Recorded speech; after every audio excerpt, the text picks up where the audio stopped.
بسم الله الرحمن الرحيم الحمد لله رب العالمين الصلاة والسلام على رسوله الكريم أشهد أن لا إله إلا الله وحده لا شريك له وأشهد أن محمدا عبده ورسوله نبينا محمد صلى الله عليه وسلم رب اشرح لي صدري ويسر لي أمري واحلل عقدة من لساني يفقهوا قولي ربنا زدنا علما اللهم فقهنا في الدين اللهم فقهنا في الدين اللهم فقهنا في الدين السلام علیکم ورحمۃ اللہ وبرکاتہ۔ امید ہے سب لوگ خیریت سے ہوں گے۔ اللہ تبارک و تعالیٰ ہمارے وقت قبول فرمائے۔ آج سے الحمدللہ نئی سورت کا آغاز اور شروع کرتے ہیں۔ اعوذ باللہ من الشیطان الرجیم، بسم اللہ الرحمن الرحیم۔ الحمد لله الذي له ما في السماوات وما في الأرض وله الحمد في الآخرة وهو الحكيم الخبير، يعلم ما يلج في الأرض وما يخرج منها وما ينزل من السماء وما يعرج فيها وهو الرحيم الغفور۔ وقال الذين كفروا لا تأتينا الساعة قل بلى وربي لتأتينكم عالم الغيب لا يعزب عنه مثقال ذرة في السماوات ولا في الأرض ولا أصغر من ذلك ولا أكبر إلا في كتاب مبين، ليجزي الذين آمنوا وعملوا الصالحات أولئك لهم مغفرة ورزق كريم، والذين سعوا في آياتنا معاجزين أولئك لهم عذاب من رجز عليم،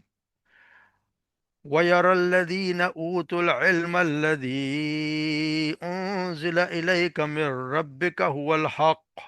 ويهدي إلى صراط العزيز الحميد۔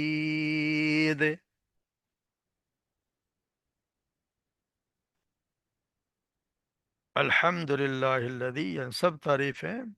اس اللہ کے لیے ہیں، لہو ما فی السماوات والارض، اسی کے لیے ہے جو کچھ آسمانوں میں ہے جو کچھ زمین میں ہے، وَلَهُ الحمد، اور اسی کی حمد ہے، فی الآخرہ، آخرت میں،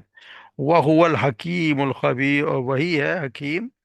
بہت زیادہ حکمت والا، اور خبیر یعنی ہر بات سے خوب باخبر۔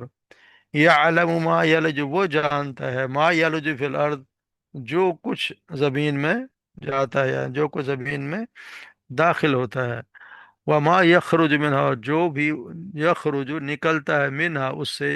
وما ینزل، اور وہ جو کچھ ینزل من السماء، جو نازل ہوتا ہے آسمان سے، وما یعرج فی، اور جو بھی اس میں چڑھتا ہے، وہو الرحیم الغفور، اور وہی ہے بہت زیادہ رحم کرنے والا اور بہت زیادہ بخشنے والا، معاف کرنے والا۔ وقال الذین کفروا، اور کہا ان لوگوں نے جنہوں نے کفر کیا، یعنی کافروں نے کہا، لا تین الساعہ، ہرگز نہیں آئے گی وہ سایہ یعنی قیامت۔ قل، کہہ دیجئے، بلا، کیوں نہیں، وربی، اور میرے رب کی قسم، لا لتأتینہم، ضرور و ضرور وہ آئے گی تم پر، عالم الغیب، عالم الغیب یعنی ہر بات کی پوشیدہ باتوں کو جاننے والا، اس کی طرف سے یہ کہا گیا ہے۔ لا یعزب، اور نہیں چھپتی، عنہ اس سے، مثقال ذرۃ، ایک ذرے کے برابر بھی کوئی چیز، فی السماوات ولا فی الارض، نہ ہی آسمانوں میں اور نہ زمین میں، ولا اصغر من ذلک، اور نہ اس سے کوئی چھوٹی چیز، ولا اکبر، اور نہ ہی کوئی بڑی چیز، الا مگر، فی کتاب مبین، وہ واضح کتاب میں درج ہے، موجود ہے۔ لیجزی الذین آمنوا، تاکہ وہ بدلہ دے، الذین آمنوا، ان لوگوں کو جو ایمان لائے، وعملوا الصالحات، اور جنہوں نے عمل صالح نیک اعمال کیے، اولئک لہم مغفرۃ ورزق کریم، یہی وہ لوگ ہیں جن کے لیے ہے مغفرت اور عزت والا رزق۔ والذین سعوا، اور وہ لوگ جنہوں نے کوششیں کی، فی آیاتنا معاجزین، ہماری آیات کو معاجزین یعنی ان کو نیچا دکھانے کے لیے جنہوں نے کوشش کی، اولا کچھ کرنے والے ہیں، اولئک یہی وہ لوگ ہیں، لہم عذاب، ان کے لیے عذاب، من رجز علیم، یعنی کہ رجز علیم بہت زیادہ دردناک، یعنی بدترین دردناک عذاب میں سے عذاب، یعنی بہت زیادہ دردناک سزا۔ وہ یار الذین، اور وہ دیکھتے ہیں وہ لوگ، یار جنہوں نے دیکھا، اوت العلم جنہیں کہ علم دیا گیا، الذی انزلہ کہ وہ جو نازل کیا گیا، الیک آپ کی طرف، مر رب کا آپ کے رب کی طرف سے، هو الحق وہی حق ہے، وَيَهْدِي إِلَى صِرَاطِ الْعَزِيزِ الْحَمِيدِ، اور وہی ہے،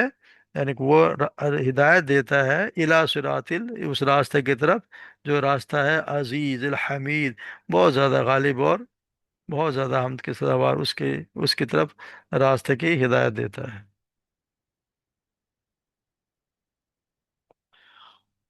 تو الحمدللہ اللہ کے خاص کرم سے ہم آج نئی صورت کا آغاز کر رہے ہیں، سورہ سبا،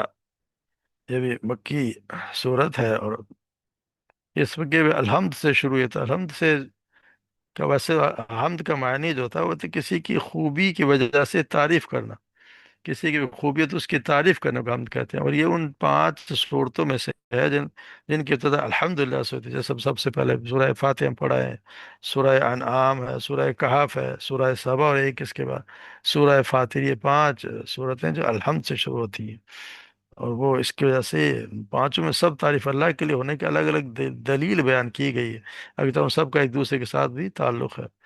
تو الحمدللہ کے کہنے میں صرف یہی بات نہیں آتی کہ ساری تعریف اللہ کی، بلکہ یہ بات بھی آتی کہ تمام خوبیوں کا مالک بھی وہی ہے، تمام خوبیوں کا مالک بھی اللہ ہی ہے، کیونکہ اگر یہ خوبی نہ ہو تو پھر تعریف کس بات کی؟ اور سب تعریف اور تمام خوبیاں اللہ کے ہونے کی دلیل یہ ہے کہ آسمانوں میں جو کچھ بھی ہے، جو کچھ آسمان، جو کچھ زمین بھی ہے، سب کی سب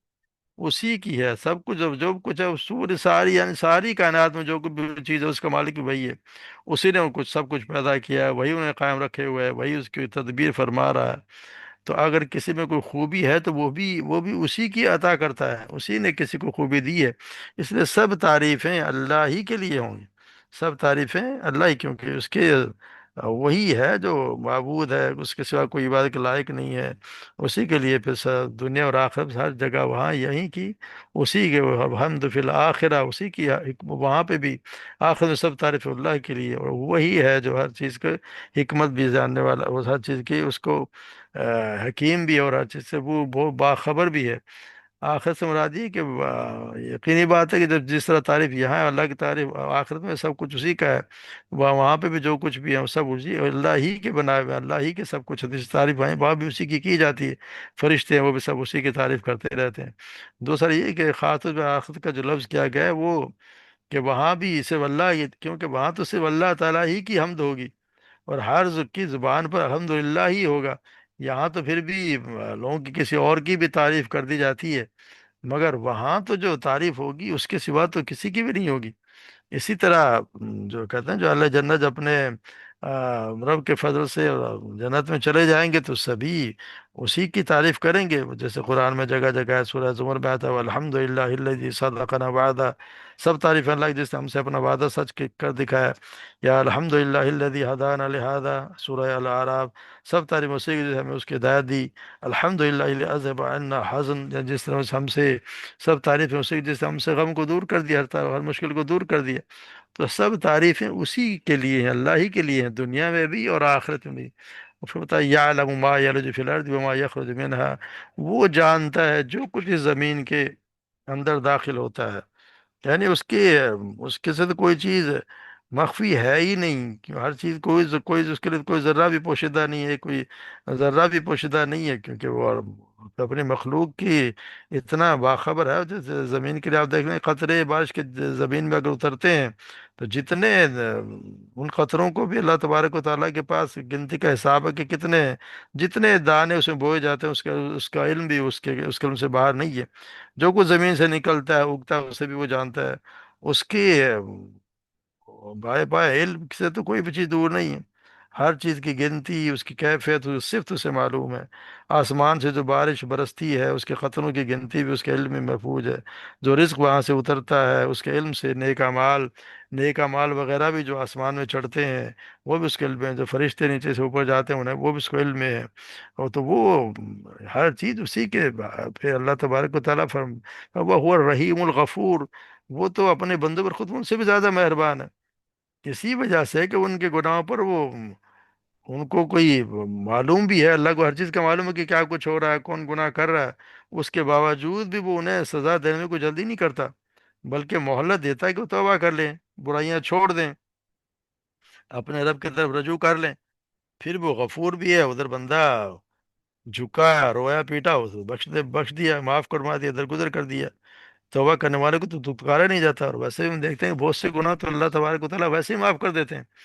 اب بہت سے گناہوں کو تو اللہ تبارک و تعالیٰ بالکل صرف نظر کر دیتے ہیں، اور ویسے بھی اتنا آسان طریقہ بتا دے، جیسے وضو انسان کرتا ہے تو اس کے گناہ سے اس کے گناہ دھل جاتے ہیں، جب نماز پڑھتا ہے تو ایک نماز سے دوسری نماز کے درمیان جو صغیرہ گناہ وہ معاف ہو جاتے ہیں، ایک رمضان سے دوسرے رمضان، صغیرہ گناہوں کی بات ہے، کبیرہ گناہ اللہ سے معافی مانگنے سے وہ بھی معاف ہو جاتے ہیں۔ اللہ تبارک و تعالیٰ تو شرک کو بھی اگر معافی مانگ لے، اس کے آگے توبہ کر لے، تو اللہ تبارک و تعالیٰ اس کو معاف کر دیتے ہیں، وہ تو اتنے غفور رحیم ہے۔ پھر ان کافروں کے بارے میں فرمایا قال الذین کفروا لا تأتینا الساعۃ، کہ یہ قیامت تو آئے گی نہیں۔ ان کے کافروں کا یہ بولتے ہیں قیامت نہیں آئے گی، ان کا یہی اس پہ بڑا اعتراض تھا۔ پورے قرآن میں ویسے تین آیات ایسے ہیں جہاں قیامت کے آنے پر قسم کھا کر بیان کیا گیا۔ ایک تو سورہ یونس ہے، اس میں اللہ تبارک و تعالیٰ فرماتے ہیں، لوگ سوچتے دریافت کرتے ہیں کہ کیا قیامت کا آنا حق ہی ہے، تو کہتے ہیں ہاں ہاں میرے رب کی قسم وہ یقیناً حق ہی ہے، اور تم اللہ کو مغلوب نہیں کر سکتے۔ یہ سورہ یونس کی آیت نمبر 53 ہے۔ اس طرح دوسری ایک یہ آیت ہے جو ہم ابھی پڑھ رہے ہیں، تیسری آیت سورہ تغابن میں ہے، زعم الذین کفروا ان لا یبعثوا قل بلی وربی لتبعثن، یعنی کفار کا خیال ہے کہ قیامت کے دن اٹھائے نہ جائیں گے، تو کہتے ہیں میرے ہاں، ہاں میرے رب کی قسم تم ضرور اٹھائے جاؤ گے۔ تو یہاں اللہ تبارک تعالیٰ نے تین جگہ قسم کھائی ہے۔ پھر وہ یہ بتایا کہ اپنے مال کی پھر تو خبر بھی دیے جاؤ گے اللہ پر، کیونکہ یہ تو اللہ پر بہت ہی آسان ہے۔ تو یہاں اللہ تبارک و تعالیٰ کافروں کے انکار پر قیامت کا ذکر کر کے اپنے نبی کو ان کے بارے میں قسمیاں بتا کر اس کی مزید تاخیر کرتے فرماتے ہیں کہ یہ وہ جو عالم الغیب ہے، یہ خبر اس سے دے، وہ یہ اللہ آتے ہیں عالم الغیب، عالم الغیب وہ تو جس سے تو کوئی راز پوشیدہ ہے، کوئی ذرہ بھی پوشیدہ نہیں ہے، سب اس کے علم میں ہے۔ گو ہڈیاں اگر کسی کی سڑگڑ بھی گئی، گل جائیں گی ہڈیاں، اس کے ریزے ریزے کہیں سے ادھر پتہ نہیں کہاں سے کہاں چلے جائیں گے، لیکن وہ کہاں ہیں کتنے ہیں، وہ تو اللہ کے تبارک و تعالیٰ کے علم میں تو سب کچھ ہے، اس سے تو کوئی چیز چھپی ہوئی ہے ہی نہیں، وہ تو وہ سب کو جمع کرنے پر قادر بھی ہے۔ تو جیسے اس نے پیروں نے پہلے پیدا کیا، تو وہ ہر چیز کا جاننے والا دوبارہ بھی پیدا کر دے گا، یہ سب کچھ اس کے پاس کتاب میں لکھا ہوا ہے، کون کس کے ذرات کہاں ہیں، یہ ہر چیز ہر بات جو ہے وہ اللہ کے ہاں، اس سے تو کوئی چیز چھپی ہے ہی نہیں۔ وہاں بتائیں فی الارض بلا ذرہ، ویسے کہتے ہیں جو ہم کسی ہم اکثر کبھی کبھار دیکھتے ہیں کھڑکی سے کوئی دھوپ آ رہی ہوتی ہے، اس میں کوئی مٹی کے ذرات جو چھوٹے چھوٹے نظر آتے ہیں، ویسے آپ پکڑے تو پکڑے نہیں جائیں گے، مگر نظر آتے ہیں کہ ذرات وہ ذرہ ہوتا ہے۔ تو اللہ تبارک و تعالیٰ اس سے بھی اگر کوئی چھوٹی چیز ہے، کیونکہ ایٹم کو بھی کہتے ہیں نا، تو ایٹم بھی تقسیم ہو جاتا ہے، تو اس سے بھی اگر کوئی چھوٹی چیز ہے تو وہ بھی، اور اگر کوئی سے بڑی بھی چیز ہے تو بھی، سب کچھ ہمارے پاس کتاب مبین ایک واضح کتاب میں درج ہے۔ اور یہ اس کا قیامت کا آنا کیوں ضروری ہے؟ اس لیے کہ لیجزی الذین آمنوا وعملوا الصالحات، تاکہ وہ بدلہ دے ان لوگوں جنہیں جو ایمان لائے اور عمل صالح کیے۔ یعنی یہ اللہ تبارک و تعالیٰ، یقینی بات ہے کہ جنہوں نے قیامت کی بات، اللہ کے بات مانی، اللہ تبارک و تعالیٰ کی جن لوگوں نے بات مانی، اس پہ عمل، اس سے ایمان لے آئے، تو ان کو یقینی بات ہے کہ ان کو تو پھر بدلہ دیا جانا چاہیے۔ جنہوں نے دنیا کی انصاف کا تقاضا بھی یہی ہے کہ ہر انسان کو اس کے اعمال کا بدلہ ملے۔ جن لوگوں نے اللہ کے لیے دنیا کے بہت سی لذتیں چھوڑ دیں، اپنے آسائشوں کو قربان بھی کیا، حق قلم بلند کرنے کے لیے اپنے دنیاوی مستقبل کو داؤ پر لگا دیا، اپنے جان جب جوخم میں ڈالی اور اللہ کے راستے میں جہاد و قتال کیا، تو انہیں ان کی کوششوں اگر بھرپور صلہ نہ ملے تو پھر تو ان کو ظلم ہو جائے گا، انہیں تو انعام اکرام سے ہر حال میں نوازا جانا چاہیے۔ اگر نہیں ہوگا تو پھر ان کے ساتھ زیادتی ہوگی. یہ تو نہیں ہو سکتا کہ اللہ تبارک و تعالیٰ سب کو برابر کر دے. جو ایمان لائے بھی نہیں ہے، جنہوں نے برے اعمال بھی کیے اور وہ بھی، وہ اگر ان کو بھی کچھ نہ کیا جائے اور جو اچھے کام کیے انہیں کچھ نہ دیا جائے تو ممکن نہیں ہے. اللہ تبارک و تعالیٰ تو ایسا ہو نہیں سکتا کہ وہ اس طرح کو انصاف کرے. کہ اللہ کے ہاں تو انصاف کیا، بلکہ وہاں پہ تو ان کو بہت کچھ دیا جائے گا. اللہ تبارک و تعالیٰ تو وہاں ان کو بہت کچھ دیں گے. جنہوں نے یہ جو کام کیے ہیں، جو اچھے کام کیے ہیں، ان کو تو نیکیوں کی پوری پوری جزا ملے گی. اور جنہوں نے برے کام کیے ان کو یقینی بات ہے، ان کا حق بنتا ہے کہ ان کو پہ بھی ان کو سزا دی جائے، کیونکہ ان پہ ظلم تو نہیں ہوگا. جو کچھ انہوں نے دنیا میں کمایا اسی کا بدلہ دیا جائے گا، کیونکہ اللہ تبارک و تعالیٰ تو کہ اپنے بندوں پر ہرگز ظلم کرنے والا ہے ہی نہیں. ویسے بھی اگر دنیا کے مالکوں میں دیکھیں تو کون ہے جو اپنے غلاموں میں سے کوئی اس کا کو مانے، اس کو بھی کوئی نہ مانے، سب کو برابر کر دے. ان کے غلاموں میں سے بعض پر ظلم کرتا ہے اور وہ ظالم سے بعض پر اس پہ نہ کرے. جب انسان بھی اپنے غلاموں برداشت نہیں کرتا تو بادشاہوں کا جو بادشاہ ہے، ہر سب کا بادشاہ وہی ہے. تو اس کے متعلق یہ گمان کیسے کیا جاتا ہے وہ سب کو برابر کر دے گا؟ یقینی بات ہے کہ وہ ان لوگوں کو جو اعمال، جنہوں نے اچھے اعمال کیے، جنہوں نے اس کی مانی، یا اللہ کی مانی، یا رسول کی مانی، ان کو یقینی بات ہے کہ پھر ان کو انہی کے مطابق اولئک لہم مغفرات و رزق، ان کو مغفرت بھی ہوگی اور بہت اچھا رزق ہے نا. جنت الفردوس میں جگہ، جنت میں داخل کر دیا جائے گا. تو وہاں تو ہر چیز ملے گی جس کی بھی وہ خواہش کریں گے. جو ان کے دل میں آئے گی وہ ان کے لیے حاضر کر دی جائے گی. تو یہاں پھر یہ بتایا جا رہا ہے کہ اللہ تبارک و تعالیٰ اور وہ لوگ والذین سعوا فی آیاتنا معاجزین اولئک لهم عذاب من رجز علیم، اور وہ لوگ جنہوں نے اللہ تبارک و تعالیٰ کی آیات کو نیچا دکھانے کے لیے کوشش کی، یعنی ہماری آیات کا مقابلہ کرتے ہوئے کہ یہ عاجز کر دیں اور ان کو نیچا دکھا دیں. کبھی وہ انہیں جادو کہتے ہیں، کبھی شعر کہتے ہیں، کبھی پہ لوگوں کے افسانے کہہ دیتے ہیں تاکہ لوگ ان پر ایمان لے کر نہ آئیں. طرح طرح کی وہ ایسے ایسے الفاظ استعمال کرتے ہیں، یا پھر ان کے مقابلے میں کوئی ایسے وہ افسانے یا کوئی گانے والے لے آتے ہیں کہ جو یہ قرآن نہ سنیں، ان کے چکروں میں پھنس جائیں. تو ان کو تو پھر اللہ تبارک و تعالیٰ بدترین قسم کے عذاب کی سزا ہے، جو نہایت المناک بھی ہوگی، یعنی کہ جہنم میں ملے گی ان کو. اس سے تو زیادہ بری اور دردناک سزا کوئی ہے نہیں. تو یہاں اللہ تبارک و تعالیٰ یہ بتا رہے ہیں کہ وہ جو ہر کسی کو اپنا نیک اعمال والوں کو جنت ملے گی، اور جن نے برے کام کیے، اللہ کی آیات کا مقابلہ کیا، ان کو ہر حال میں نیچا دکھانے کی کوشش کی یا ان سے لوگوں کو روکا کہ نہ پڑھا جائے، قرآن پڑھا نہ جائے، اللہ کی بات سنی نہ جائے، رسول کی بات سنی نہ جائے، پھر ان کے لیے تو پھر دردناک عذاب ہے. اور پھر یہ بتائے یار الذین اوتوا العلم الذی انزل الیک من ربک هو الحق. اور وہ آپ جانتے کہ وہ لوگ جنہوں نے، وہ دیکھتے ہیں ان لوگوں کو جنہیں علم دیا گیا کہ جو آپ کی طرف نازل کیا گیا آپ کے رب کے تھے وہ حق ہے. یعنی کہ یہاں بتایا گیا ہے کہ وہ لوگ جو، یعنی پہلے آپ دیکھیں تو یعنی کہ سمجھے کہ ویسے وہ سب سے زیادہ پہلے تو وہ صحابہ کرام ہیں، پھر تمام مسلمان ہیں جو علم سے بہرہ مند ہوئے، یا اہل کتاب میں سے بھی وہ لوگ ہیں جو ایمان لائے، جیسے عبداللہ بن سلام وغیرہ. اور اس کی اس آیت اور اس کے اگلی آیت میں آپ صلی اللہ علیہ وسلم وحی الہی اور قیامت کے متعلق لوگوں کا جو اہل علم یا علم رکھنے والے ان کا یقین اور ایمان اور کفار کا عقیدہ اور اعلان بیان فرما دیا گیا ہے. چنانچہ فرمایا گیا ہے کہ جن لوگوں کو علم دیا گیا ہے وہ تو جانتے ہیں اور یقین رکھتے ہیں کہ جو کچھ آپ کی طرف نازل کیا گیا وہی حق ہے، اور ذات کے پاک کا راستہ دکھاتا ہے جو سب پر غالب اور تمام خوبیوں کا مالک ہے. کفار اور شیاطین جتنی مرضی کوششیں کر لیں، وہ سب پر غالب ہونے اور تمام خوبیوں کا مالک ہونے کی یقین کی وجہ ان کے راستے کے سوا کسی اور راستے پہ چلنے کے لیے تیار نہیں ہے. اسی یعنی کہ وہ جی کے راستے پہ چلیں گے جو اللہ تبارک و تعالیٰ نے ان کو راستہ دکھایا ہے،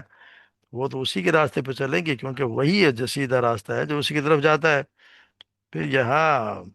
یہ بھی بتایا کہ جی اس کا آیات کا دوسرا یہ بھی ہے کہ اللہ تبارک و تعالیٰ ہے نا رسولوں پر نازل کیے جانے والے دین اور شریعت پر ایمان لانے والے جب قیامت کے برپا ہونے اور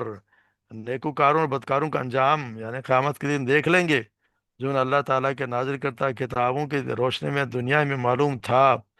تو جب وہ اپنی آنکھوں سے دیکھ لیں گے تو وہ پھر پکار اٹھیں گے لاقت جاءت رسول ربنا بالحق، بلا شبہ یقیناً ہمارے رب کے رسول حق لے کر آئے تھے. اور یہ بھی کہا جائے ھذا ما وعدنا الرحمن و صادق المرسلون، یہ ہے وہ وعدہ الرحمن نے وعدہ کیا اور رسولوں نے سچ کیا، سچ کہا تھا. اس طرح سورہ روم میں فَلَقَدْ لَبِثْتُمْ فِي كِتَابِ اللَّهِ إِلَى يَوْمِ الْبَعْثِ وَهَذَا يَوْمُ الْبَعْثِ. بلا شبہ یقیناً اللہ کی کتاب میں اٹھائے جانے کے لیے